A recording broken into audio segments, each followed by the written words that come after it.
Hello student welcome to भोइसार Odia medium. तो पिला माने आज आम षष्ठ श्रेणी भूगोल बहिर षष्ठ अध्याय पृथ्वीर महादेश अंटार्कटिका प्रश्न और उत्तर करवा।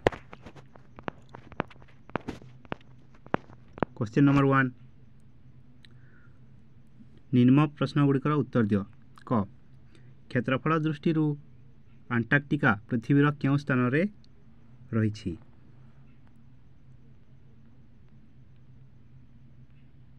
क्षेत्रफल दृष्टि अंटार्कटिका पृथ्वीर पंचम स्थान अधिकार करिछि।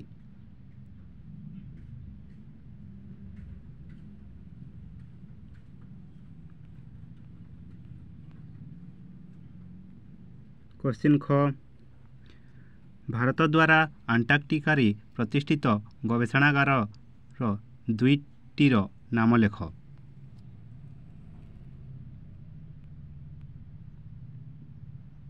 भारत द्वारा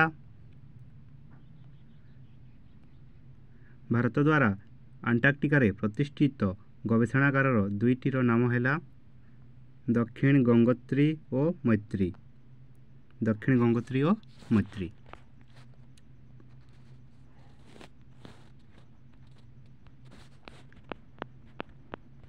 नेक्स्ट क्वेश्चन ग एही महादेश केउं दुईटी मुख्य अक्षांश मध्य अवस्थित।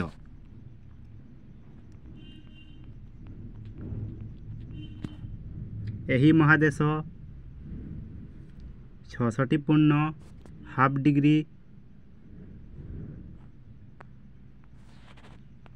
66.5 डिग्री दक्षिण अक्षांश और दक्षिण मेरु मध्य अवस्थित।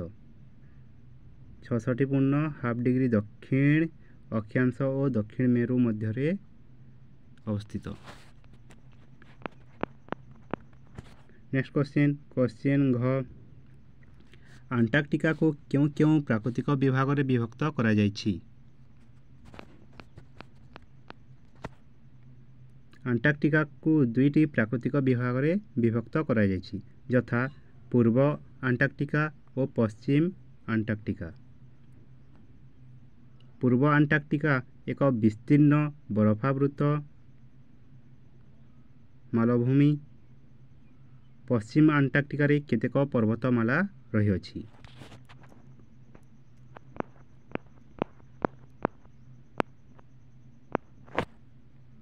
क्वेश्चन 1 अंटार्कटिकार जलवायु किभली।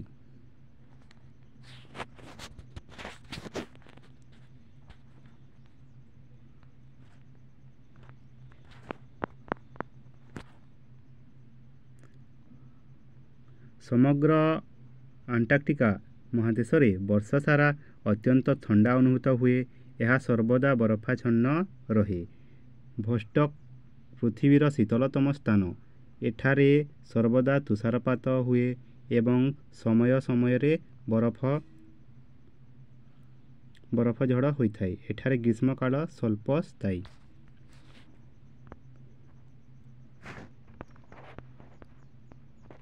क्वेश्चन 2 कारण दर्शाओ। क्वेश्चन क अंटार्कटिका रे स्थायी बासिंदा नहांती। कारण दर्शाओ।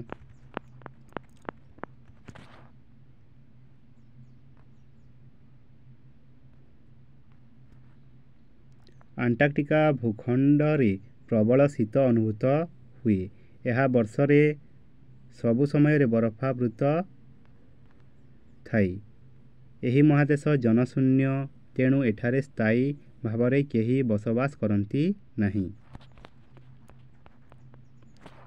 क्वेश्चन ख अंटार्कटिका रे अस्थायी बसती अछि।